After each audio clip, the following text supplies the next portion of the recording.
Halo, apa kabar semuanya? Jumpa lagi nih. Di kesempatan kali ini, admin akan melanjutkan alur cerita film Donghua Battlecraft The Heaven, yang mana pada episode ke-47 kali ini kita akan melihat seperti apa perjuangan Xiaoyan membangun kekuatan di wilayah sudut hitam. Lalu, apakah hubungan Xiaoyan dengan si Ratu Ular akan membaik seiring berjalannya waktu? Dan gak usah pakai lama, langsung saja guys.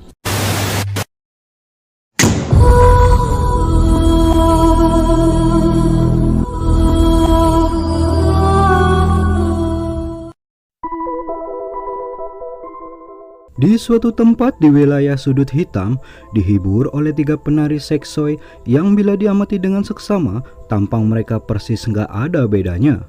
Terlihat pula 3 praktisi 2 cowok 1 wece, di mana mereka sedang mendiskusikan sesuatu yang terkait dengan geng Xiao yang baru aja dibentuk. Lalu siapa aja sih mereka? Dimulai dari si tante gemoy yang bernama Sume, dilanjutkan dengan si botak tetua Yinggu, serta yang berbadan gede karena sering makan putih telur sampai sekilo bernama Tieniao. Tentunya selain lagi pesta minuman oleng, mereka ini lagi sibuk mendiskusikan masalah dari anggota geng Xiao yang masih bau kencur tapi langsung aja menjadikan kota Feng yang baru ditinggal bubar oleh aliansi hitam dan juga Han Feng menjadi markas. Kalau menurut si Tieniao, markas yang udah ditinggal Han Feng beserta aliansi hitamnya di masa lalu gak pantas untuk jatuh ke tangan geng Xiao yang prestisenya kagak jelas. Cuma mau sok keras aja mereka. Saking keselnya, si penari erotis yang coba buat nenangin diri beserta Joninya langsung diusir sampai mereka ngacir. Setelahnya, si Mang Otot langsung to the point sama 2 orang temennya nih. Yang mana Doi langsung nanya, ente berdua mau bertindak kagak buat ngasih pelajaran sama tuh geng baru? Kalau enggak, gua yang maju sendiri nih. Tapi nanti kalau cuan, pokoknya ente jangan minta bagian sama gue. Dari situ si tetua Yinggu langsung ngasih informasi kalau aja orang terkuat dari sekte Xiao cuma ada di ranah doang aja nih, sehingga membuat Mang Otot semakin menggebu-gebu. Apalagi si Tante Sumei meyakini kalau pihak Akademi Jianan udah malas ikut campur terkait urusan di wilayah sudut hitam, karena terlihat jelas mereka udah nggak ngambil tindakan terkait dari sekte Xiao yang udah lama berlagak menguasai kota Feng. Karena itulah mereka pun memutuskan bergerak untuk buat perhitungan dengan geng Xiao yang saat ini menduduki kota Feng.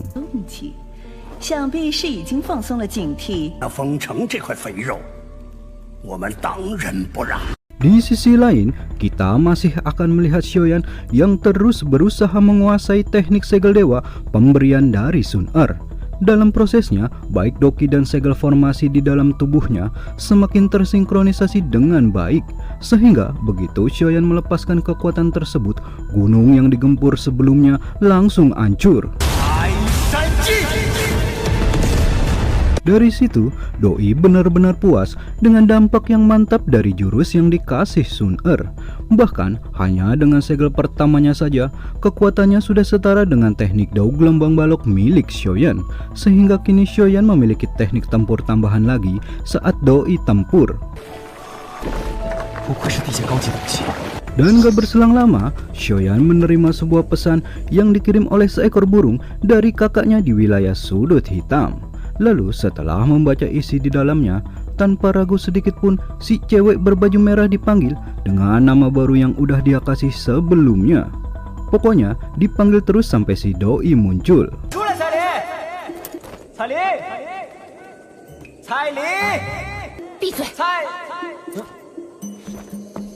Pas udah nongol, Xiaoyan langsung ngajak Cailin jalan-jalan ke wilayah sudut hitam buat dijajanin di warung Odading Mang Oleng.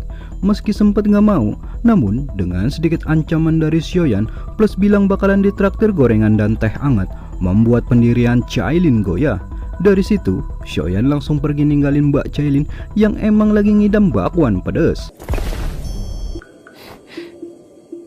Singkat cerita, ketiga master yang pengen ngerebut kota Feng dari tangan geng Xiao udah sampai nih. Apalagi mereka langsung blak-blakan minta geng Xiao menyerahkan kota Feng kepada mereka. Namun, Xiaoli yang berhadapan dengan mereka ngomong agar nunggu Xiaoyan datang dulu nih. 系我并非萧门的首领，3位即便要我们离开，哪来那么多废话？现在老子可不是在和你吵。 Namun, karena udah ngebet pengennya segera ngerebut kota Feng, ketiga master tersebut segera memasuki mode battle-nya nih. Dari situ, Xiaoli juga nggak mau kalah dan siap dengan mode battle-nya juga. Tapinya guys, begitu keadaan kian memanas, jagoan yang biasa datang telat kini muncul di tempat. 都没这资格，你们也配？ Setelahnya, si botak dan Mang Otot yang belum tahu siapa sosok anak muda di depannya langsung nyuruh Xiaoyan agar nggak mencampuri urusan mereka dengan geng Xiao. Pokoknya jangan sok keras lu di wilayah sudut hitam. 周玉中可不是最明智的举。 Sontak saja guys, Xiaoyan langsung kenalin dirinya dan langsung membuat si Tante Gemoy terkejut dan segera memastikan apa bener ente Xiaoyan yang udah buat Fan Lao dan Han Feng mokat. Yang pastinya Xiaoyan mengakui jika memang dirinya lah yang udah menghabisi mereka. Setelahnya Doi langsung nanya dong, apakah kedatangan mereka karena pengen membalaskan dendam geng Han Feng. 是为他二人讨功，何来外人一说？萧炎， Sontak saja guys, mereka langsung jadi ketar-ketir. Tapinya si Mang Otot memberanikan diri buat ngomong dan langsung to the point kalau mereka pengen ngerebut kota Feng dari tangan geng Xiao. Dan tanpa banyak cincong, ketiganya langsung bersiap buat open war nih. 原来3位是想来抢我萧门在封城的掌控者。 Yang lagi-lagi, begitu suasana kian memanas, muncullah Mbak Cailin yang seketika membuat jiwa sok keras ketiganya langsung ciut. Bahkan Xiaoli juga sempat khawatir nih dengan kemunculan Mbak Cailin. Tapinya langsung ditenangin sama Xiaoyan. 放心，杜宗，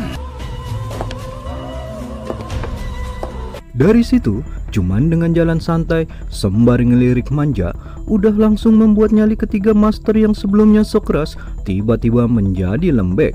Maka dari itu, mereka langsung ngejelasin ke Xiaoyan tentang sikap yang mereka tunjukkan sebelumnya.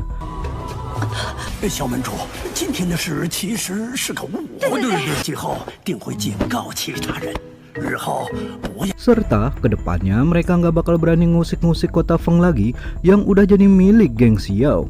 Pokoknya setelah mereka balik ke markas, mereka bakal memperingatkan orang lain agar nggak bertindak kayak mereka.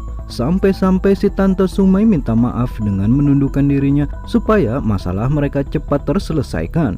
Dan langsung berbalik hendak kembali ke markas. Namun belum sempat pergi jauh, Xiaoyan menghentikan mereka yang pastinya mereka sempat menyangka kalau Xiaoyan punya niat buat ngekill mereka. Tapinya Xiaoyan langsung menjelaskan kalau aja dirinya pengen buat kesepakatan terkait kota Feng dengan mereka. Yang otomatis mereka nanya dong, apa nih yang harus mereka lakukan? 小门主想要我们做什么？ Dari situ, Xiaoyan ngejelasin masalah dirinya yang butuh bala bantuan untuk melawan musuh dan membalaskan dendamnya. Dari situ pula, si Tante Gemoy nanya dong, siapa sih musuh Bang Xiao? 既然3位对封城这么感兴趣，但为了万无一失，我还需要一些人手。云岚宗，云岚宗， Dan waktu mengetahui kalau musuh yang harus mereka sikat adalah sekte Yunlan di Kekaisaran Jiama, si tetua Yingwu yang tahu sedikit tentang sepak terjang dari sekte Yunlan agak sedikit ragu nih untuk membantu Xiaoyan. Tapinya Xiaoyan segera nenangin mereka sebab kalau mereka mau bantu maka masing-masing dari mereka dijanjikan mendapatkan bagian dari kota Feng. Lagi pula selain Juman Yunsan seorang diri yang berada di level Dozong, cuma ada satu doang aja nih yang tersisa. Sisanya kroco lainnya nggak perlu untuk ditakuti. 之后的封城，你们3大势力各占一定量的份额，并且云岚宗除了斗宗云山外，就只有一位。 Mendengar itu, mereka juga masih mikir-mikir nih. Lalu Xiaoyan segera menanyakan pada mereka, apa antum pernah dengar pil kaisar? Dari situ, ketiganya langsung menjelaskan mengenai efek mantap dari pil kaisar yang mampu meningkatkan kekuatan 1 hingga 2 bintang dengan instan. 让斗皇强者在短时间内提升1到2星的黄金。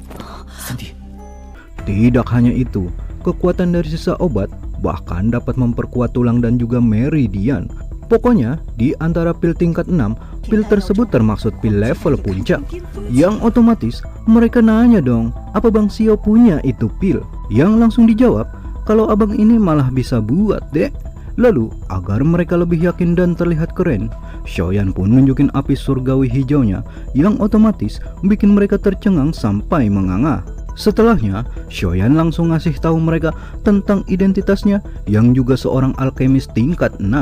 Pokoknya, kalau mereka menyetujui permintaan Bang Oyan, setelah misi mereka berhasil, selain bakalan dapat 30% bagian dari kota Feng, Xiaoyan juga janji bakalan ngasih pil kaisar kepada mereka. Sehingga tanpa ragu, ketiga tetua langsung tunduk siap membantu geng Xiao. 实不相瞒，好会炼制黄鸡蛋。三位若是好，一切便以消为准。 Singkat waktu, terlihat Mbak Cailin yang lagi bengong mikirin perbuatan Xiaoyan yang janji mau neraktir, tapi begitu mau bayar, doi langsung bilang kalau aja dompetnya ketinggalan. Dan gak pakai lama, Xiaoyan pun nyamperin sekaligus berterima kasih karena ternyata selain Cailin yang bayar jajanan mereka, berkat dirinya pula ketiga master sebelumnya jadi tunduk dengan mudah. Tapinya, si Cailin nolak terima kasih dari gebetannya sebab dia sadar yang buat tunduk mereka adalah status alkemis tingkat 6 dari Xiaoyan. Sementara dirinya cuman buat nakut-nakutin aja nih. Dari situ, Xiaoyan yang gak peka kalau dirinya udah pasrah cuman diam aja nih. Lalu dengan insting wanita yang tak pernah salah, Mbak Cailin langsung nebak pikiran berondong muda di depannya yang pengen buat dirinya membantu menghadapi Yunsan. Dan karena niatnya udah ketebak, Xiaoyan pun gak ragu lagi dan langsung membenarkan ucapan Cailin yang pastinya Cailin langsung nanya dong, apa alasan buat bantuin Xiaoyan, sedangkan jajanan aja aku yang bayar.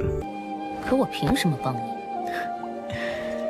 Dari situ pula, Xiaoyan ngungkit perjanjian yang udah mereka sepakati. Namun, karena ngeliat ekspresi Cailin yang makin cemberut, Mang Oyan pun pasrah dan gak maksain Cailin buat bantu dirinya. Yang penting, doi mau jadi cheerleaders buat nyemangatin dari samping.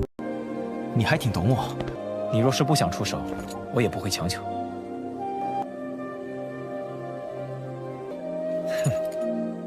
Namun, karena masih gengsi buat goyang pargoy, apalagi nyinggung seorang dozong demi Xiaoyan, Mbak Cailin pun langsung minggat, ninggalin berondong mudanya. 放心吧，你若是不想出手，我也不。 可我凭什么帮你？也犯不着因为你而去招惹一个斗宗强者。 Setelahnya, Xiaoyan menyadari kedatangan tiba-tiba dari abangnya yang jalan ngendap-ngendap bak maling kolor. Lalu Xiaoli nyamperin adiknya dan langsung nanyain identitas Medusa dengan kekepoan yang sangat maksimal. 三弟，他到底是谁？ Dari situ pula, Xiaoyan ngejelasin dengan sebenar-benarnya, namun juga nyuruh abangnya supaya jangan nyebarin identitas dari si Ratu Ular Cailin. 嘘，要保密。 Dari situ pula, Xiaoli sempat kepikiran kalau dia bisa ikut buat bantu nyerbu sekte Yunlan, pasti kemenangan akan didapat. Tapi karena doi nolak buat bantu, mau gak mau Xiaoyan percaya pasti ada jalan lain yang mereka bisa tempuh. 亏你能忍这么久才问，没关系，车到山前必有路嘛。 Setelahnya, Xiaoyan ngasih tugas abangnya buat nyari bahan obat. Yang setelah diamati lebih jauh, ternyata tugas yang didapat sulit bukan main. Meski begitu, sebagai abang yang baik, meski harus ngebegal orang lain, bahan obat yang penting pasti didapat. 你放心，只要能收到这两种药材的消息，强。 Tapinya, karena takut si abang semakin salah jalan, Xiaoyan ngasih pil buatan Han Feng sebagai modal untuk dia jual, yang hasilnya bisa dipakai buat nyari bahan obat. Pokoknya semua beres dah, ucap Xiaoli. 这些杂事交给哥哥我来做就行。 Dari situ, Xiaoli tiba-tiba ngomong kalau dia kangen sama abang tertua mereka. Dia pun ingat masa-masa waktu mereka oleng bareng sampai pengorbanan abangnya waktu diburu oleh anggota Aula Jiwa. Sedih sih, tapi Xiaoyan segera nenangin abangnya yang mana kerinduan buat oleng bersama dapat juga dirasakan oleh Xiaoding di kejauhan. 二弟，三弟，来干！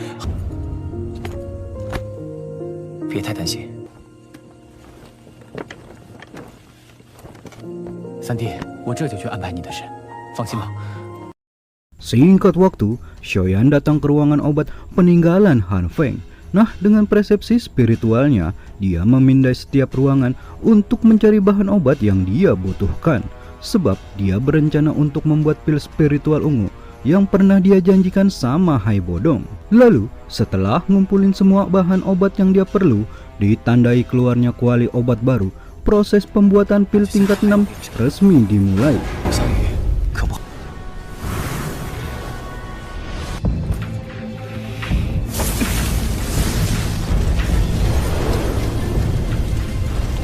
Dalam prosesnya, tanpa mengalami banyak kesulitan, Xiaoyan dengan mantap mampu membuat pil obat dengan sukses.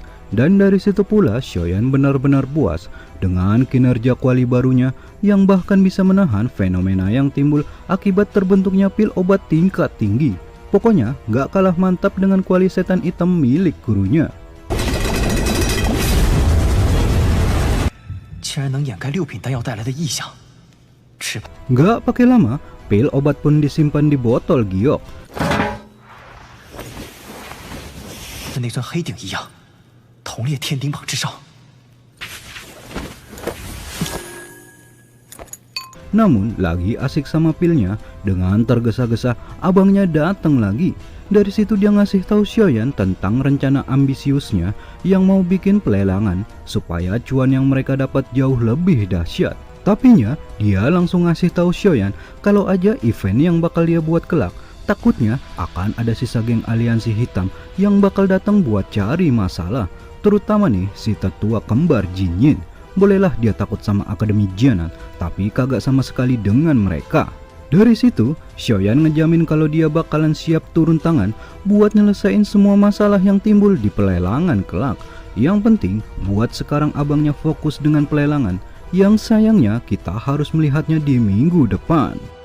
其他的事交给我。